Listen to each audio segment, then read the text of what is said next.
Алешка. И ножик упал, а голос от слез у духа дрожал.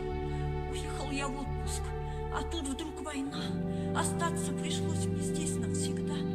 Окольным путем фото мне переслали, где с мамой на юге вы отдыхали. Я это фото с собой ношу и письма вам в мыслях годами пишу. Здесь дом твой, родная земля. Один ты остался, сынок, у меня. Твоя родина здесь. Как же ее простить? Постой же, сынок, я ранил тебя. Тебя убивает пуля моя. Сейчас я тебя до своих донесу. Ванюша, сынок, тебя я спасу. Охрип отца голос. Куда же идти? Трассируют пули у них на пути.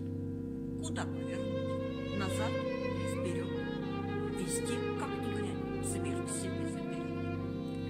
Отец, не спеши. Я уже не жилец. Я рад, что увиделись мы наконец. Как только умру, ты к своим уходи. Меня подберут ребята мои. Пусть похоронят в родимой земле. Пусть мама придет с цветами ко мне. Друзья пусть придут, девчонка моя. Ждать я просил, да видно уж зря. Отец, уходи, тебя здесь убьют. Вот-вот ребята сюда подойдут. Для них ты ведь враг. И для меня. Будь проклят, это паскуда. Война.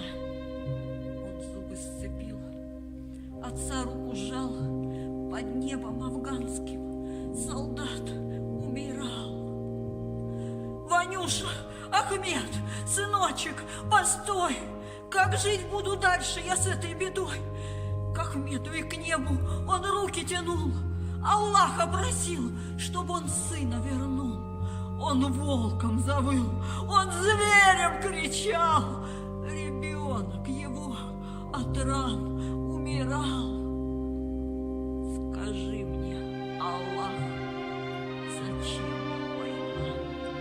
Зачем убивают друг друга мы зря? Зачем ты сейчас смертный грех допустил, чтоб сына родного я сам же убил? Будь проклято все! И гранату достал, дернул чеку и себя подорвал.